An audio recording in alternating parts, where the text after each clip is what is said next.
No engano em que o mar pareceu mais grande do que as pessoas, eu atravessei uma costa europeia sem nome, levando no bolso o relógio de bolso para na pasta, uma fotografia que cheirava a sal. Eu era repórter e o meu ofício consistia em dar ordem ao caos, mas naquele lugar o caos tinha aprendido a falar baixo. A epidemia já tinha passado, pelo menos era isso que diziam, e ainda assim as janelas conservavam panos escuros e as ruas cheiravam a cal. Quando cheguei, o sino da igreja estava quieto, como se a própria fé tivesse medo de acordar alguém. O caso que me trouxe ali era simples no papel e impossível no coração, porque crianças estavam a desaparecer à noite. Os registros eram poucos, as famílias eram muitas, e todos repetiam a mesma frase, como se fosse uma oração arrancada à força. À noite, o mar chama pelo que é dele. Eu ouvi aquela frase pela primeira vez na estalagem, dita por uma mulher de mãos grossas, e senti que a frase não era um aviso, era um pedido de desculpa. A minha assistente, Inês, tinha vindo comigo por disciplina e por coragem, e no olhar dela havia lucidez de quem não acredita em superstições, mas respeita o medo. Se estivemos aqui por uma semana, conseguimos falar com toda a gente e voltamos com fatos, não com rumores. Eu queria acreditar que a semana seria apenas trabalho, mas a primeira noite já me provou que o tempo ali não corria como nos outros lugares. Na manhã seguinte, fomos à casa de Celeste, a viúva cujo filho tinha sido o último a desaparecer, e a porta abria-se como se a casa estivesse à espera da nossa visita. Entrem, por favor, mas limpem os pés, porque a lama de fora traz coisas que não se vê. Celeste tinha o rosto cansado pequeno, não dorme desde que perdeu uma parte de si, e segurava uma fotografia de um rapaz com tanta força que as pontas do papel se dobravam. Na fotografia, o rapaz sorria para um sol que já não existia naquela costa, e o sorriso parecia um segredo. Ele chamava-se, mas não importa como chamava eu, importa como o mundo vai lembrar-se dele. Eu pedi que ela me contasse a última vez que o vi, e ela respirou fundo, como se deixasse uma corda presa ao peito. Naquela tarde, ele saiu com um recado para o farol e disse que voltava antes de escurecer. Eu perguntei quem me tinha dado o recado, e o silêncio dela foi tão cuidadoso que soou ensaiado. O velho do farol, o guardião, o que vive lá em cima e fala com a luz. Inês inclinou-se para a fotografia, com respeito, como quem não quer invadir uma dor. O seu filho tinha ar de tirar farol? Eu notei as palavras dela, mas o que me ficou foi a maneira como ela evitava pronunciar algo, como se uma palavra pudesse partir um pulo. Ao sairmos, Celeste puxou-me pelo casaco e aproximou o rosto do meu, e o cheiro dela era de cera e de água fria. Escrever, escreva para que não o paguem outra vez, porque o que eles fazem melhor é pagar nomes. Foi aí que eu senti um arrepio que não vinha de vento, vinha do aviso. No fim da tarde, subimos a colina do farol, e a estrutura apareceu entre rochas como um osso branco, alto e solitário, com uma luz que não devia estar acesa durante o dia. O guardião chamava-se Mateus, e quando abriu a porta, vi um homem que parecia ter envelhecido antes do tempo, com a pele marcada pelo sal e os olhos marcados pela vigilância. E eram tarde, e vieram cedo ao mesmo tempo, porque há perguntas que nunca chegam na hora certa. Eu apresentei-me, expliquei a investigação, e ele ouviu sem me interromper, como quem escuta uma maré e decide se vale a pena lutar. Falam de crianças, como se as crianças fossem aves que se pedem do ninho, mas o que acontece aqui não é perder, é levar. Inês perguntou se ele tinha visto o rapaz de Celeste naquela tarde, e Mateus coçou o queixo, como se o gesto fosse uma forma de esconder a culpa. E, sim, e mandei de volta antes de escurecer. Eu perguntei por que motivo ele teria chamado ao farol, e Mateus fixou os olhos na parede, onde um espelho antigo pendia torto, virado para a janela, como se a casa quisesse ver o mar ao mesmo tempo. Porque eu precisava de ajuda, e porque ele pedi para aprender, e porque eu fui fraco. Quis saber o que ele queria dizer com fraqueza, e ele soltou uma risada curta, sem alegria. De que é acreditar que se chama porta protege alguém? A conversa não avançava, e então eu reparei numa pequena chave de ferro pendurada num prego ao lado da lareira, e a chave parecia mais velha do que o próprio farol.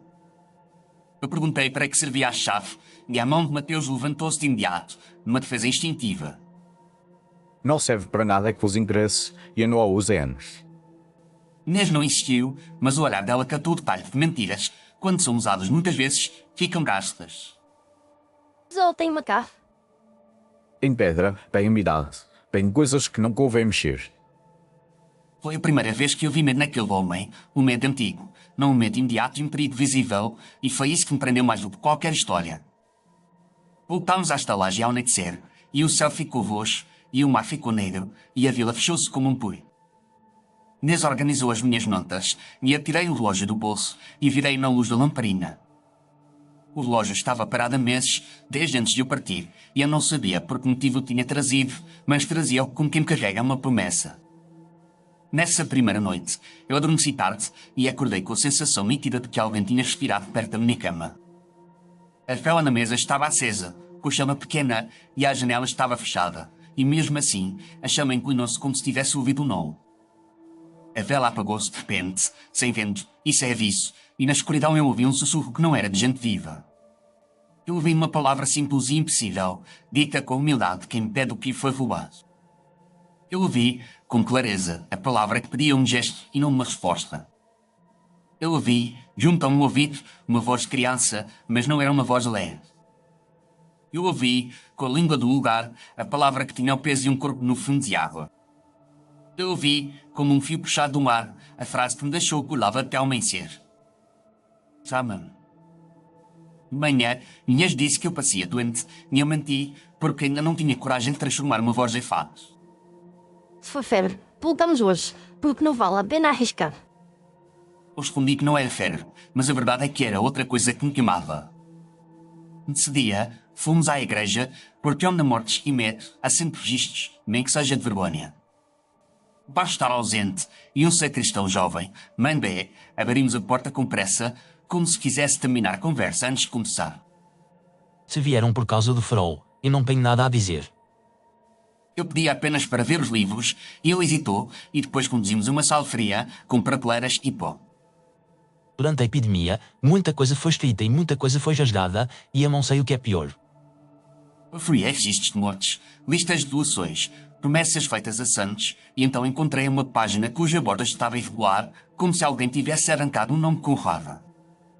No lugar onde deveria estar o nome, havia uma mancha de tinta e fibras expostas, e isso era uma ausência demasiado deliberada para ser acidente. Inês aproximou-se e a voz dela baixou, como se algo fosse capaz de ouvir. Ouvindo isto que não restasse memória. André olhou para a porta antes de responder, e a sua voz tremia de juventude e de medo. Isso era um que eu não trazia mal e que pronunciar era chamar de volta. Eu perguntei quem era, e ele desviou os olhos. Se soubesse, eu não estaria aqui, porque quem sabe mais neste lugar acaba com água nos pulmões. Saímos da igreja com mais silêncio do que respostas, e ao longe o farol observava-nos, como um olho que não pisca. À tarde, voltámos à casa de Celeste e pedi que nos mostrasse qualquer coisa de fio, um caderno, uma carta, uma marca, uma palavra. Tenho uma carta, mas não é para mim e eu nunca tive coragem de entregar. Ela tirou de uma gaveta um envelope amassado e o papel tinha manchas de umidade. No envelope, o destinatário estava borrado, como se a tinta tivesse fugido de medo, e eu senti que até a escrita ali tentava esconder-se. Celeste abriu a carta com dedos trêmulos e meu sem voz, e as lágrimas não caíram, porque ela já não tinha lágrimas suficientes. Ele escreveu que encontrou uma coisa e que precisava dizer a alguém e que não queria morrer com isso dentro. Inês perguntou o que era essa coisa e Celeste respondeu sem olhar para nós. Não. A palavra ficou no ar como um cheiro e eu ouvi de novo, dentro de mim, o sussurro da noite anterior. Nesse momento, o meu relógio no bolso vibrou, como se tivesse acordado, e eu tirei-me e vi a agulha dos segundos mexer para trás, devagar, como um passo hesitante. Inês viu o movimento e empalideceu, e eu fechei o relógio com força, como se pudesse marar o impossível. Isso não devia acontecer. Eu respondi que devia ser um defeito antigo, mas a minha própria voz não acreditou. Quando o sol caiu, voltámos ao farol, e desta vez Mateus não nos recebeu com frases, recebeu-nos com um olhar que pedia distância. Consiste ao cavar, e é coisas que, quando se cava, caem para cima de nós. Eu disse que precisava entrar na cave, e ele recusou, e a recusa dele tinha a firmeza de uma lei. Tal. Inês tentou outra abordagem, com calma, com respeito, com uma gentileza que desarmou homens orgulhosos. Alguém desapareceu, e o senhor é a última pessoa a vê-lo, por isso precisamos saber o que existe lá embaixo. Lá embaixo existe uma porta e existe uma promessa, e eu falei as duas. Eu perguntei que promessa era, e ele respirou como quem envolve pedras. Prometi que manteria longe do que existe na água. Eu perguntei se ele acreditava mesmo em algo na água, e ele respondeu sem hesitar. Acredito no que ouvi quando fechei a porta. Eu olhei para a chave pendurada e disse que, com a ajuda dele, eu ia entrar, e foi aí que Mateus fez um gesto rápido, tirou a chave e segurou-a como se fosse um objeto sagrado e perigoso ao mesmo tempo. Se eu entregar, vocês vão querer usar a voz como arma e é isso que não podem fazer. Inês perguntou do que ele tinha medo e Mateus encarou-a com uma seriedade que parecia uma confissão. Que vocês chamem o nome e tragam mais do que um rapaz de volta. O vento aumentou e as garotas colaram-se e o farol gemeu com o som do metal a dilatar e naquele gemido eu ouvi uma palavra que não devia existir. Eu senti que a própria estrutura estava à escuta e eu compreendi que o farol não era apenas um edifício, era um ouvido. Mateus finalmente estendeu a chave e os dedos dele tocaram os meus por um instante e a pele dele estava gelada. Ou entrar amanhã com luz do dia e vão sair antes do escuro e façam-me um favor, não pronunciem nada que vos pareça incompleto. Eu quis perguntar o que era um não incompleto, mas ele já tinha virado o rosto e estava a despedir-nos com pressa, como que expulsa uma praga. Da terceira noite, eu não consegui dormir e fiquei a olhar a vela como se fosse uma arma contra o escuro. Su voltou, mas desta vez não veio ao ouvido, bem ao espelho da parede do quarto. O espelho emaciou por dentro, como se alguém respirasse tudo do outro lado, e uma palavra apareceu, escrita no vapor, sem mão e sem tinta. Eu li a palavra e senti um aperto, porque a palavra era a mesma que eu tinha ouvido. É um pedido simples, mas carregava um criminal inteiro. Era um pedido que não se fazia estranhos, mas a cúmplices. Eu levantei-me, e antes que eu tocasse no espelho, a palavra apagou-se e o vidro ficou normal, como se nada tivesse acontecido. Assentei-me de novo, e uma relógio começou a bater sozinho, marcando segundos ao contrário, como se me puxasse para uma hora que eu devia evitar. Ao amanhecer, com a cabeça pesada, eu decidi escrever uma coisa no meu caderno, não para publicar, mas para me lembrar, e escrevi uma frase curta. Eu escolhi, se o medo pede ou não, é porque alguém roubou primeiro. No quarto dia, voltámos à igreja para assistir nos registros, e Mandei pareceu ainda mais pálido, como se tivesse passado a noite a rezar e não a dormir. Não voltei a mexer muitos livros, porque eu semei com a 6 das páginas. Eu pedi desculpa, mas não parei, porque a minha teimosia era um defeito mais útil e mais perigoso. Encontrei outra página rasgada, desta vez com uma anotação na margem, escrita com letra diferente, como o aviso. A anotação dizia que a vila precisava de um culpado e que o mar, onde está doente, pede ofrendas. Inês leu por cima de um ombro e apertou-me no braço. Isto parece mais do que superstição, parece uma história de pânico. Eu perguntei a Mandé se alguém tinha sido acusado de envenenar a água e ele hesitou antes de assinar. Disseram que alguém tinha tocado no poço e que por isso a febre entrou e a vila escolheu um homem para carregar a culpa. Eu quis o nome e o abanou a cabeça como se fosse fisicamente incapaz de pronunciar. Não existe mais no papel. E se não existe no papel, aqui dizem que não existe no mundo.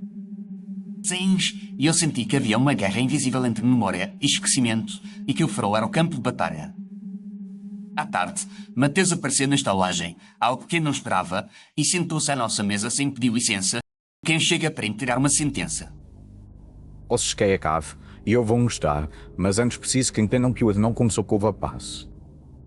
Inês ofereceu-lhe água e ele recusou com um gesto brusco. Ah, não, o piano aqui carrega vozes. Ele tirou do casaco um pequeno objeto embrulhado em pano e colocou na mesa com cuidado, como se fosse um coração. Quando desembrulhou, é um pedaço de metal com uma cruz gravada e uma corrente partida, e eu reconheci como algo que alguém usaria ao pescoço. Isto pertenceu a uma mulher que me viu na epidemia e ela disse ao padre que, se a febre voltasse, a culpa seria de um nome. Eu perguntei que nome, e ele fechou os olhos por um instante, como se preparasse para um voo. O nome foi apagado. Inês perguntou por que motivo alguém apagaria o nome, e Mateus respondeu com amargura. Porque é mais fácil apagar do que perdoar. Eu senti que a história estava a sair do campo do crime e a entrar no campo da culpa coletiva, e isso era mais difícil de escrever e mais difícil de carregar. No quinto dia, com o céu limpo e o vento cortante, subimos ao farol com Mateus à frente. Ele abriu uma porta pesada no chão e um cheiro de pedra molhada subiu e eu senti que estava a descer para dentro de uma garganta. A escada era estreita e a luz do dia entrava pouco, e Mateus segurava uma vela como se fosse uma arma frágil. Que embaixo eu ensinei um rapaz a escrever, porque ele queria fugir da vida que lhe deram. Neste por um segundo, surpreendida, e o tom dela mudou, mais suave. O senhor assina a avó? Sim, ele aprendia rápido e eu senti-me útil outra vez e por isso eu continuei, mesmo quando a vila dizia que era pecado dar letras a quem não devia. Eu perguntei por que seria pecado e Mateus soltou uma risada sem humor. Porque quem me descobre e quem descobre pergunta e as perguntas são mais perigosas do que o mar. Chegámos a uma sala baixa com uma mesa antiga, tinta seca e marcas de dedos no pó, como se alguém ainda estivesse ali e visível, estudando. Numa parede havia um espelho grande, fixo, virado para uma abertura que dava para o lado do mar e o espelho parecia beber a luz fraca. Senti-me frio na nuca, não do ar, mas do olhar de algo que não tinha cor. Mateus apontou para o espelho e falou com uma urgência que eu não tinha visto nele antes. Não olhem por muito tempo e não tentem completar o que eu vou mostrar. Inês aproximou-se por instinto e a voz dela saiu baixa e envolvida em respeito. Isto era o lugar dele. No mesmo instante, a chama da vela tremulou e o espelho escureceu e havia uma figura pequena de costas, molhada, com o cabelo coado à cabeça. Eu pisquei e a figura continuou como se o espelho fosse uma janela para um corredor de água. Inês inspirou e eu ouvi o ar entrar nos pulmões dela com um som demasiado alto naquele silêncio. A figura do espelho virou-se devagar e o rosto era de um rapaz, pálido, com os olhos muito abertos, como quem não consegue fechar os olhos nem depois de mover. A boca do rapaz mexeu-se e a voz não saía do espelho, saía de dentro da minha cabeça como uma memória implantada. Eu entendi as palavras antes de as ouvir e isso foi o mais assustador. O rapaz começou uma frase e a frase era uma estrada para o abismo. Meu nome. A vela apagou-se de repente e a escuridão fechou sobre nós e eu ouvi passos na água, muitos passos, como se um grupo caminhasse dentro de um poço. Mateus agarrou-nos com força e puxou-nos para cima, subindo as escadas como um homem fugindo do próprio passado. Eu avisei, porque eu aprendo rápido e agora ele quer que o mundo aprenda também. Quando saímos da porta do chão, a luz do dia parecia uma coisa artificial e eu senti náusea, como se tivesse respirado água. Mateus fechou a porta com a chave e beijou a cruz no metal e o gesto dele foi tão íntimo que eu percebi que aquilo era penitência. Inês estava a tremer, mas o temor dela era de raiva tanto quanto medo. O senhor deixou lá embaixo naquela noite? Eu disse-a para ir embora antes do escuro. Inês não aceitou a resposta e insistiu sem levantar a voz, o que tornava a acusação ainda mais dura. E lá o seu? Eu não sei. Eu ouvi uma relógio bater no bolso e quando o abri, vi os segundos a correrem para trás mais rápido, como se o tempo estivesse a recuar para a noite do desaparecimento. Eu fechei o relógio com força e nesse instante o farol, lá em cima, acendeu sozinho, embora ainda fosse dia. Mateus olhou para a torre e sussurrou uma frase com tigresa contra uma onda. Quando a luz acende fora de hora, é porque a aldeia foi chamado. No fim do quinto dia, eu voltei à casa de Celeste para lhe contar que tinha visto o lugar onde o filho estudava e ela ouviu com o rosto ri. Eu queria ler para saber por que movem os bois. Eu perguntei se o filho tinha mencionado algum poço e o olhar dela desviou-se para uma janela, como se o poço estivesse do lado de fora, à espera. Ele disse que havia um poço atrás de farol, um poço com tampa e cruz, e que querava não encontrar água, encontra voz. Inês perguntou se ela sabia porque a cruz estava lá e Celeste respondeu com o rosto quebrada, mas riram. Porque a cruz não fecha buracos, a cruz tenta fechar ruas. Eu pedi para ver a carta outra vez e desta vez, com a luz de uma vela mais próxima, eu notei algo no papel. Havia traço por baixo da mancha do destinatário, como se a tinta não tivesse desaparecido por completo e eu consegui distinguir apenas o início de um nome. Eu não disse em voz alta o que vi, porque a advertência de Mateus ainda me queimava. Eu apenas anotei para mim, com cautela, as primeiras letras que pareciam existir. No sexto dia, decidimos ir ao poço, porque toda a história parecia girar em torno de água e de aparamentos. O caminho é estreito, entre rochas e ervas duras, e o vento trazia cheiro de árvores antigas. O poço estava num recanto protegido, como se a própria paisagem quisesse esconder a boca de pedra.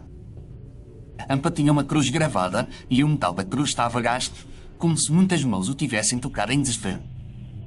Inês ajoelhou-se e passou os dedos pela gravação, e o gesto dela foi involuntário, como se toprasse uma verdade pelo tato. Isto não é para proteger do mal, isto é para proteger alguém do que fez. Eu tentei levantar a tampa, mas estava pesada, e então Mateus apareceu atrás de nós, sem que eu tivesse ouvido chegar. Se abrirem, não vão conseguir fechar de novo.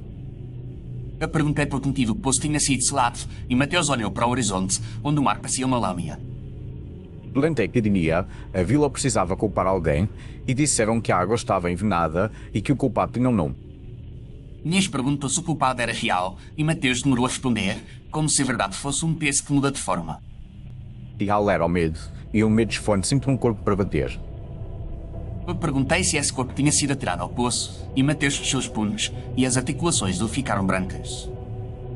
Houve uma noite em que a vila cantou para abafar gritos.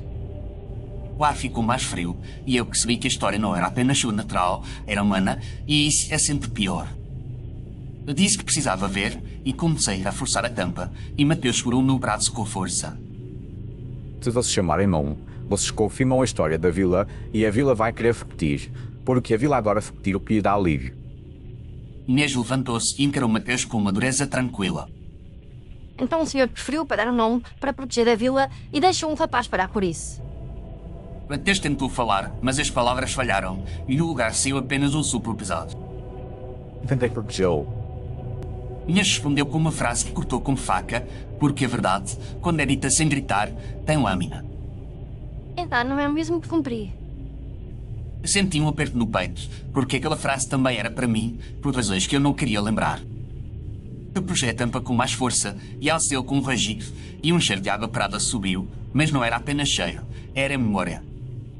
Eu apontei a luz para dentro, e a luz desceu, e antes de tocar na água, pareceu ser engolida pela escuridão, como se a noite vendesse luz. Souvei depois um som de passos, muitos passos, dentro de água, aproximando-se sem corpo visível. Inês ficou um passo, e a respiração dela acelerou, mas ela não fugiu, e isso era coragem. Mateus fez o sinal da cruz no ar e falou com a voz de quem está no limite da confissão. Eles não querem sangue, querem nomes. Eu olhei para a fotografia do rapaz que eu tinha trazido num bolso por existência de Celeste e a borda do papel estava úmida, como se tivesse sido mergulhada. Nesse instante, uma relógio bateu forte e quando me abri, os ponteiros tiravam para trás com violência e eu ouvi num tom ritmo que parecia uma contagem. Eu senti, com uma certeza absurda, que o tempo estava a arrastar-me para a noite em que alguém fechou uma porta. Mateus afastou-se do poço e começou a falar e a voz dele era de um homem a confessar ao mar, não a nós. Ele vinha aqui é segredo, porque descobriu nos livros o que a vila fez e ele achou que, se soubesse o nome apagado, podia devolver justiça. Inês perguntou por que o rapaz teria essa responsabilidade e Mateus respondeu com presteza. Porque as crianças acreditam que o mundo pode ser corrigido com uma frase certa. Eu perguntei o que aconteceu na noite em que o rapaz desapareceu e Mateus fechou os olhos e vi lágrimas acumularem-se sem cair. Ele desceu à cave para escrever o nome num pedaço de papel e disse que ia levar à mãe. Eu disse-lhe para não ir e ele respondeu que a mãe merecia saber. Inês perguntou se Mateus o impediu e o silêncio dele respondeu antes dele. Eu fechei a porta porque ouvi passos na água e achei que se o mantivesse lá dentro eu estaria seguro. Eu senti náusea, porque a lógica dele era terrível e humana e eu já tinha visto gente fazer o mesmo em outras tragédias. Inês falou com a voz trêmula, mas controlada. E deixou-o preso no escuro. Mateus abriu os olhos e encarou-nos como quem pede fundação. Eu prometi que voltaria antes do escuro e eu não voltei. A face dele caiu no chão como uma pedra e eu ouvi no poço um som de água a bater com palmas lentas. Eu percebi que o poço escutava confissões e guardava-as para devolver quando fosse necessário. Nesse momento, o vento mudou e o farol lá em cima acendeu-se outra vez, embora as nuvens começassem a cobrir o céu. Mateus fez um gesto urgente. Hoje à noite ele vai pedir mais. Voltámos à estalagem com a sensação de que a noite estava à nossa frente como uma parede. Inês sentou-se comigo e falou mais baixo, como se as paredes tivessem ouvidos e talvez tivessem. Não podemos pronunciar o nome e também não podemos deixar que o nome seja apagado para sempre. Eu disse que talvez fosse possível escrever e ela encarou-me, surpresa, como se eu tivesse acendido uma vela. Escrever sem dizer, devolver sem chamar. Eu pensei na carta borrada, nos traços por baixo da mancha, nas primeiras letras incompletas e no aviso de Mateus sobre não completar o que parece incompleto. Eu também pensei a mim no juramento antigo que eu tinha feito a alguém que confiou em mim e que eu não cumpri e senti vergonha. Eu não contei isso a Inês, mas a vergonha sentou-se entre nós. À noite, ficámos acordados com uma vela e o meu caderno e ouvimos o mar como quem move um tribunal. Era também a noite. A vela inclinou-se, como na primeira noite, e o ar ficou pesado, como se alguém tivesse entrado sem abrir portas. Eu ouvi a voz outra vez, mais clara, e desta vez não era apenas pedido, era oferta. Eu ouvi dentro do crânio a mesma frase, como uma maré. Se me chamares, eu volto. Inês não ouviu a frase, mas viu a minha expressão e compreendeu que algo tinha sido isto. Ele está a oferecer volta, mas volta não é sempre regresso. Eu abri o relógio e vi os ponteiros atrarem de repente, como se estivesse à espera da minha decisão, e isso parecia um ultimato. O silêncio durou, e então viu-se uma batida na porta do quarto, 3 vezes, pausadas, como se quem batesse soubesse que a pressa é para os giz. Eu abri e Mateus estava lá, com o rosto mirado, não de chuva, mas de imagem mais íntima. É agora, porque a luz acendeu, e quando a luz acende, ele só. Inês levantou-se, pôs no casaco, e não disse que tinha medo, porque a coragem dela não precisava de ser anunciada. Saímos para a rua, e a vila parecia vazia, mas eu sentia horrores atrás de rotinhas. Subimos ao farol, e o vento quase nos derrubou, e a luz girava, bavendo na escuridão como se procurasse alguém. Mateus abriu a porta e levou-nos à entrada da cave, e a mão dele tremia na chave. Só virei com este não termina. Descemos, e a cave estava mais fria do que antes, e eu senti gotas a cair do teto, mas quando toquei no rosto, os meus dedos vieram secos. O espelho estava lá, mais escuro, e a mesa tinha uma folha de papel em branco que eu não me lembrava de ter visto. Inês aproximou-se da mesa e viu uma pena antiga e um frasco de tinta fechados. Isto parece um convite. Eu ouvi um som de passo e água, próximos, e o acharopo severas. O espelho embaciou e a figura do rapaz apareceu, e desta vez ele não estava de costas, estava de frente, como quem finalmente encontra quem deve escutar. A voz dele entrou em mim como uma água fria. Eu senti a tentação de completar, porque a mente humana quer sempre fechar o que fica aberto, e esse desejo é a armadilha. Eu escrevi fundo e não falei, e o silêncio foi doloroso, como uma ferida a ser limpa. Inês segurou o meu pulso, e o toque dela foi um lembrete que não estávamos sozinhos no erro. A Tez começou a chorar, e as lágrimas dele caíram no chão de pedra, com um som que eu nunca tinha ouvido, como gotas em sepultura. Perdoa-me, eu fechei-te no escuro. O rapaz no espelho inclinou a cabeça, e os olhos dele não mostravam raiva, mostravam algo pior, mostravam necessidade. O espelho começou a mostrar imagens rápidas, com páginas viradas com força. Eu vi uma vila em pânico, eu vi o poço rodeado de gente, eu vi uma figura humana a ser empurrada, eu vi mãos a segurar uma tampa com cruz, eu vi bocas a cantar para abafar gritos. Eu vi, no meio dessa confusão, um detalhe que me fez lá mais do que tudo. Eu vi uma mão a rasgar um livro, arrancando um nome, e a mão não parecia cabal, parecia desesperada. Eu compreendi que alguém apagou o nome para evitar que o mundo soubesse, e ao apagar, teria a ferida que nunca fecha. A figura nos ferros estendeu a mão, e a mão deu tocou o vidro, e o vidro ondulou como água. Eu senti-me impulso de recuar, mas o meu corpo não obedeceu, porque havia algo naquela mão que não era ameaça, era pedido. Inês olhou para mim com urgência, e a voz dela saiu firme, apesar de tremor. Amigas, Eu virei um olhar para o papel em branco na mesa e percebi o que a noite queria de nós. Não era um som, era uma devolução, e a devolução podia ser feita sem pronunciar. Eu peguei na pena, abri a tinta, e então passou de um estalo que pareceu algo mais. A minha mão tremia e o meu relógio começou a bater, como se fosse um coração apressado. Eu puxei do bolso a carta do rapaz, com a mancha no destinatário, e aproximei-a da vela de Mateus, e vi de novo os traços por baixo. Eu não li em voz alta, eu apenas copiei com a mão, letra por letra, o que consegui distinguir, como quem me reconstruir um rosto a partir de ossos.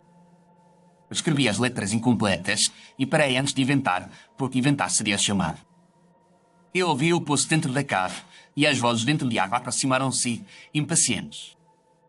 O espelho mostrou o rapaz a abrir a boca, como se quisesse gritar, mas o som não saiu, porque o som estava preso à nossa decisão. Inês aproximou-se do papel e colocou a mão dela sobre a minha e juntos traçámos a linha final, não com certeza, mas com honestidade. Eu senti, nesse instante, uma coisa estranha e profundamente humana, a sensação de reparar uma injustiça sem tomar espetáculo.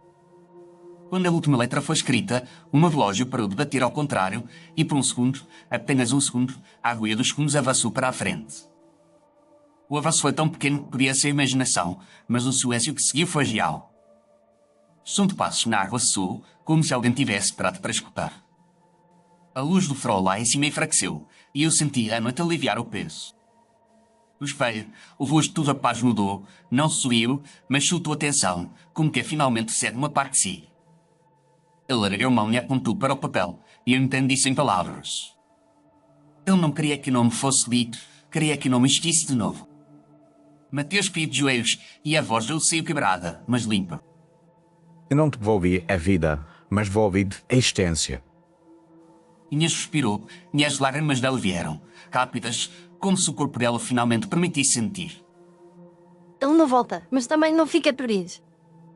Eu olhei para o papel, e as letras que escrevemos pareciam traduzir na luz fraca, como se a tinta estivesse a secar num lugar onde tinta não devia secar.